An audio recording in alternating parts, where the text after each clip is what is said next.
बिस्मिल्लाहिर्रहमानिर्रहीम। अस्सलामुअलैकुम व रहमतुल्लाहि व बरकातुहू। की हाल चाल है जी? ठीक ठाक हो? उम्मीद है अल्लाह ताला दे हुक्म दे नाल इंशाअल्लाह तुसीं सारे ठीक ठाक होवोगे। अल्लाह ताला सब ते रहमत फरमाए। अल्लाह ताला सब नूं अपने हिफ्ज़ो ईमान दे विच रखे। अज दे व्लॉग दे विच मैं तुहाडे नाल एक अहम खबर शेयर करन लगा कि कानून जिहड़े मुल्कां दे विच आ ते ओही मुल्क सही चलदे ने। हुण सऊदी अरब दे विच कानून ते अमल दरामद कीता जांदा ते बड़ा जबरदस्त मुल्क चल रहा है। किसी की जरूरत नहीं कि कोई चोरी कर जाए, कोई डकैती कर जाए। पाकिस्तान दे विच या बांग्लादेश या भारत इस तरह के मुल्क ने जिन्हां दे विच कोई कानून ते अमल दरामद नहीं हुंदा हैगा। ते जदों कानून ते अमल दरामद ना होवे ते फिर वो मुल्कां दा बेड़ा गर्क हुंदा ते जिथे अफसरशाही होवे।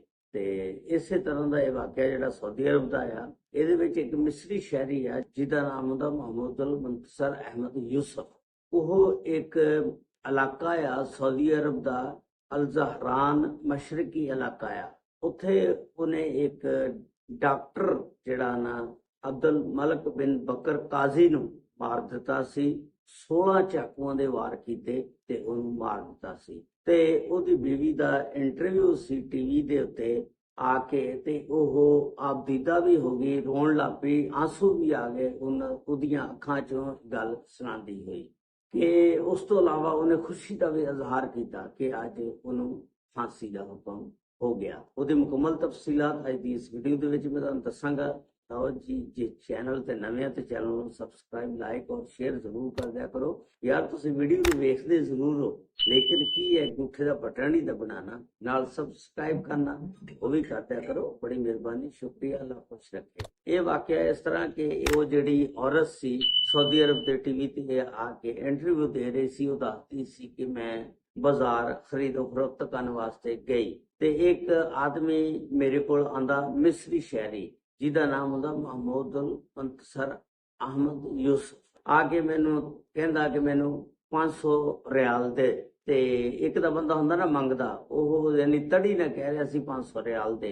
ਉਹ ਕਹਿੰਦੀ मैं ਉਹਦੀ ਗੱਲ ਨਾ ਗੋਲੀ, मैं ਉਹਨੂੰ 500 ਰਿਆਲ ਨਾ ਦਿੱਤਾ ਤੇ ਮੈਂ ਆਪਣੀ ਚੀਜ਼ਾਂ ਜਿਹੜੀਆਂ ਵੀ ਖਰੀਦੀਆਂ ਸੀ ਕੋਈ ਸਬਜ਼ੀ ਸੁਬਜ਼ੀ ਲੈ ਕੇ ਤੇ ਘਰ ਆ ਗਈ।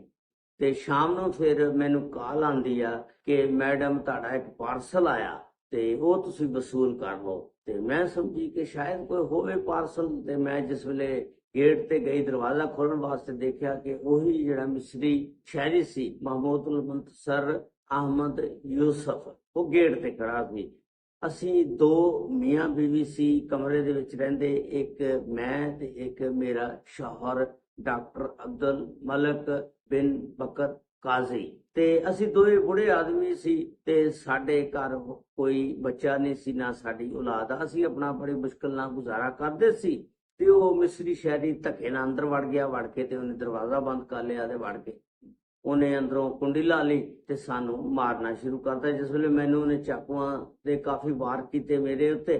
ਜਿਸ ਵੇਲੇ ਮੇਰਾ ਸ਼ੌਹਰ ਸੀ ਜਿਹੜਾ ਬੁੱਢਾ ਆਦਮੀ ਸੀ ਡਾਕਟਰ ਅਬਦੁਲ ਮਲਕ ਬਿਨ ਬਕਰ ਕਾਜ਼ੀ, ਉਹ ਜਿਸ ਵੇਲੇ ਦੌੜਦਾ ਮੈਨੂੰ ਛੁਡਾਉਣ ਵਾਸਤੇ ਆਂਦਾ, ਉਹਨੂੰ ਪਕੜਦਾ ਤੇ ਉਸ ਜਿਹੜਾ ਮਿਸਰੀ ਸ਼ਹਿਰੀ ਸੀ ਉਹਨੇ ਮੇਰੇ ਸ਼ੌਹਰ ਦੇ ਉੱਤੇ ਵੀ ਹਮਲਾ ਕਰਤਾ। ਉਹਨੇ 16 ਚਾਕੂਆਂ ਦੇ ਵਾਰ ਕੀਤੇ ਤੇ ਜਿਹਦੀ ਵਜ੍ਹਾ ਨਾਲ ਮੇਰਾ ਸ਼ੌਹਰ ਜਿਹੜਾ ਸੀ ਉਹ ਜ਼ਿੰਦਗੀ ਦੀ ਬਾਜ਼ੀ ਹਾਰ ਗਿਆ। ਫਿਰ ਉਹਨੂੰ ਹਸਪਤਾਲ ਵੀ ਲੈ ਕੇ ਗਏ ਲੇਕਿਨ ਉਹ ਇਸ ਦੁਨੀਆ ਤੋਂ ਜਾ ਚੁੱਕਿਆ ਸੀ। ਉਸ ਤੋਂ ਬਾਅਦ ਫਿਰ ਪੁਲਿਸ ਜਿਹੜੀ ਆ ਇਸ ਬੰਦੇ ਨੂੰ 2 ਘੰਟੇ ਦੇ ਅੰਦਰ ਅੰਦਰ ਮਿਸਰੀ ਸ਼ਹਿਰੀ ਨੂੰ ਫੜ ਲੈਂਦੀ ਆ। ਫੜ ਕੇ ਦੀ ਇਹਦਾ ਕੇਸ ਚੱਲਦਾ 2024 ਦਾ ਵਾਕਿਆ। ਫਿਰ ਕੇਸ ਚੱਲਦਾ ਇਹਦਾ ਅਦਾਲਤ ਦੇ ਵਿੱਚ ਤੇ ਫਿਰ ਉਸ ਤੋਂ ਬਾਅਦ ਕੇਸ ਦਾ ਫੈਸਲਾ ਜਿਹੜਾ हो जाता ते फिर ये रहम की अपील करता शाही खानदान को भी ते बड़िया जगह ते, लेकिन ये सारी इहदियां अपीलां रिजेक्ट हो जांदियां ते इहनूं सजाए मौत यानी सर कलम करने का हुक्म जिहड़ा बहाल रखिया जांदा।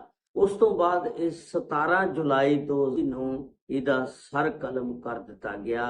और इस तरह ਉਹ ਜਿਹੜੀ औरत सी जिहदा शौहर ਚਾਕੂਆਂ ਦੇ ਨਾਲ ਇਸ ਮਿਸਰੀ ਸ਼ਹਿਰੀ ਨੇ ਮਾਰ ਦਿੱਤਾ ਸੀ, ਉਹ ਆ ਕੇ ਇੰਟਰਵਿਊ ਦੇ ਰਹੀ ਸੀ ਕਿ ਮੈਂ ਅੱਜ ਬੜੀ ਖੁਸ਼ ਹਾਂ ਕਿ ਮੇਰੇ ਸ਼ੌਹਰ ਦਾ ਜਿਹੜਾ ਕਾਤਲ ਸੀ ਉਹਨੂੰ ਸਜ਼ਾ ਮਿਲ ਗਈ ਆ।